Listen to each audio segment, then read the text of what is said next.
Voters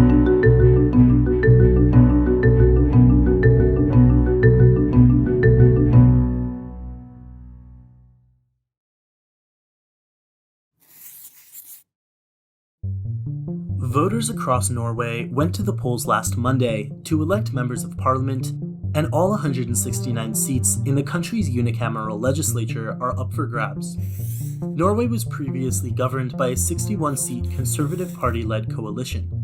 The center-left Labour Party held the most seats among opposition parties with 48. COVID-19, climate change, and the future of Norway's large oil industry have dominated the campaign. Norway is Western Europe's largest oil-producing country and the 15th largest producer in the world. As such, debate has centered on the extent to which Norway should divest from oil. These exit polls confirmed that Conservatives have lost their majority to the Labour Party, which is on track to gain a slight coalition majority. However, internal divisions have arisen among coalition leaders regarding whether to include these left-wing parties in the new government. Expect Labour leader Jonas Støre to use the new socialist and centre-left partnership to push divestment initiatives with the goal of halting oil production entirely by 2035.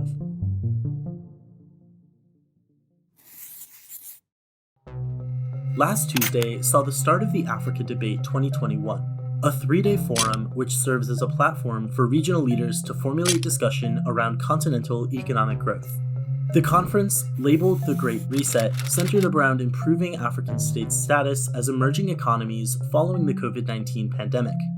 As Africa attempts to stave off an estimated pandemic-related contraction in GDP across the continent, recovery funds for African governments nevertheless equal less than 1% of stimulus deployed in the wealthiest developed nations.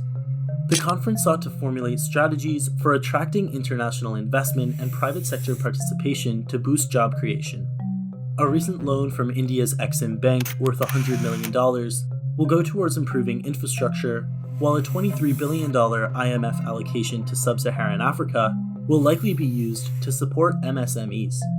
Providing 83% of private sector jobs, MSMEs will likely receive targeted economic assistance through subsidizing suppliers and providing tax breaks, although 70% of MSMEs operate in the informal economy. In the long term, governments will seek to use the fortified MSMEs as a means of growing tax bases through job creation in order to boost national revenue growth.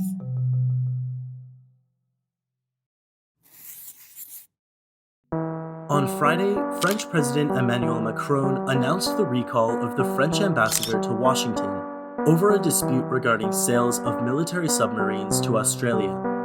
Macron expressed his perceived betrayal at the hands of the US and UK, who worked out a deal that would see US company Lockheed Martin sell nuclear-powered submarines to Australia.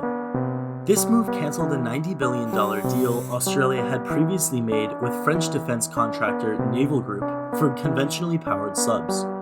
This row between allies fits within the larger geopolitical context of American efforts to combat Chinese expansionism, as Australia serves as a key strategic partner in the Indo-Pacific region.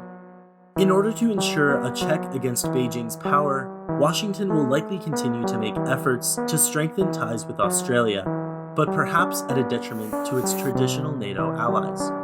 While US officials have remained optimistic about mending ties with the French, Macron will be keen to portray himself as a strong defender of national interest in order to stave off challenges from a right-wing nationalist surge ahead of next year's presidential elections.